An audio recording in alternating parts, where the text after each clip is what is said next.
നമസ്കാരം. ഹലോ ഡോക്ടറിലേക്ക് സ്വാഗതം. നമ്മളിന്ന് ചർച്ച ചെയ്യുന്നത് ഗർഭാശയ ക്യാൻസറിൻ്റെ കരുതലും പ്രതിയെക്കുറിച്ചാണ്. ഈ വിഷയം ചർച്ചയിനായി നമ്മോടൊപ്പമുള്ളത് തിരുവനന്തപുരത്തെ കിംസ് ഹോസ്പിറ്റലിലെ സീനിയർ ക്യാൻസർ സർജനായ ഡോക്ടർ ധന്യ ദിനേശാണ് ഇപ്പോൾ നമ്മോടൊപ്പമുള്ളത്. നമസ്കാരം മാം. ഹലോ ഡോക്ടറിലേക്ക് സ്വാഗതം. മാം, നമുക്ക് എപ്പോഴും ക്യാൻസറിൻ്റെ കാര്യം എടുക്കുമ്പോൾ നമുക്കതിനെ പ്രതിരോധിക്കാൻ സാധിക്കുമോ എന്നുള്ളത് തന്നെയാണ്. നമുക്ക് ഗൈനക്ക് വരുന്ന ക്യാൻസറിൽ എല്ലാത്തരം ക്യാൻസറും തന്നെ നമുക്ക് പ്രതിരോധിക്കാൻ സാധിക്കുന്നതാണ്. തീർച്ചയായിട്ടും എപ്പോഴും ഒരു അസുഖം വരുമ്പോൾ എപ്പോഴും ക്യാൻസർ എന്ന് പറയുന്നത് വളരെ വലിയൊരു അസുഖമായിട്ട് കണക്കാക്കപ്പെടുന്നതാണ്. അതായത് ഒരു ക്യാൻസർ വരാതിരിക്കാനായിട്ട് നമുക്ക് എന്തെങ്കിലും കാര്യങ്ങൾ ചെയ്യാൻ സാധിക്കുമോ എന്നുള്ളതാണ്.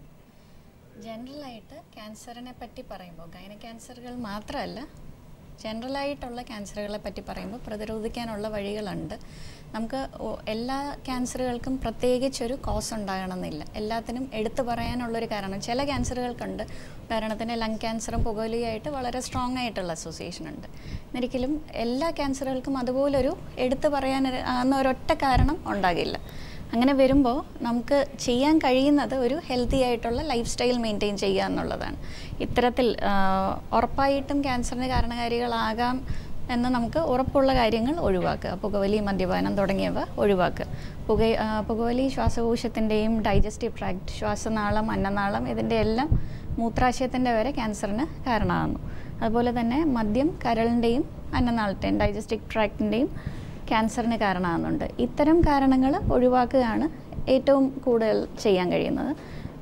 പക്ഷേ സ്ത്രീകൾ ഇത്തരം കാര്യങ്ങളിൽ പലപ്പോഴും അത്രയേറെ കണ്ട് പുരുഷന്മാരെ പോലെ മദ്യപാനവും അല്ലെങ്കിൽ പുകവലിയും സ്ത്രീകളുടെ ഇടയിലെ കാര്യം മാത്രമല്ല, ഗൈന ക്യാൻസറിന്റെ കാര്യം മാത്രമല്ല, ജനറലായിട്ട് ക്യാൻസേഴ്സിന് പിന്നുള്ളത് ഹെൽത്തി ആയിട്ടുള്ള ലൈഫ് സ്റ്റൈൽ, ഡയറ്റ്, ഒരു ഹെൽത്തി ആയിട്ടുള്ള ഡയറ്റ് മെയിൻറ്റെയിൻ ചെയ്യുക. ലൈക്ക് പഴങ്ങളും പച്ചക്കറികളും ധാരാളം കഴിക്കുക. അതിലൊക്കെ ആൻറ്റി ഓക്സിഡൻസ് എന്ന് പറയുന്ന വസ്തുക്കളുണ്ട്. അത് നമ്മുടെ ശരീരത്തിലുള്ള ടോക്സിക്സ്, ദോഷമായിട്ടുള്ള പദാർത്ഥങ്ങളെ ന്യൂട്രലൈസ് ചെയ്യാൻ ഹെൽപ്പ് ചെയ്യുന്നതാണ്.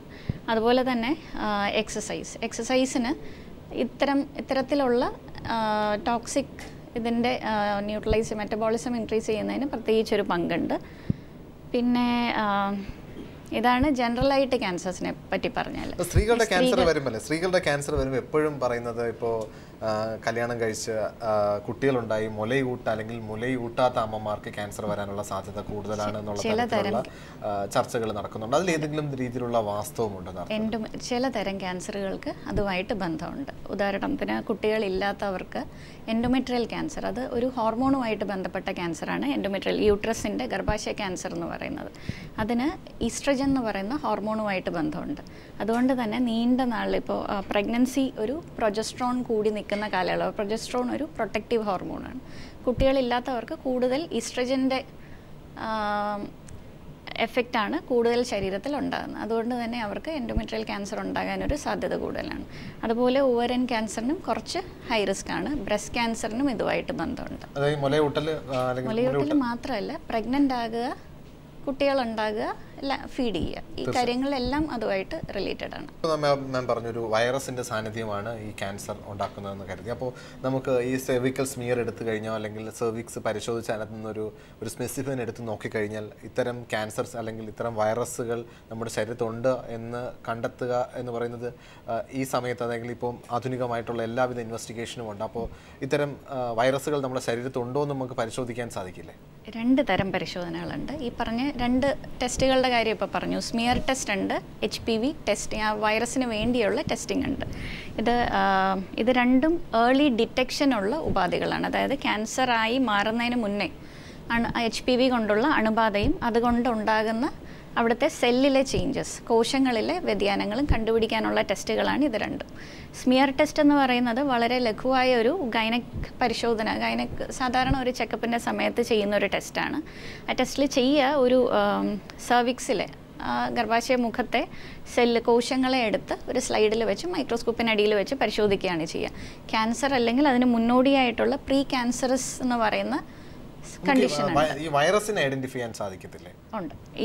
ഈ പറഞ്ഞത് പാപ് സ്മിയർ ടെസ്റ്റ്, അതാണ് നമുക്ക് വൈഡായിട്ട് അവൈലബിൾ ആയിട്ടുള്ളത്.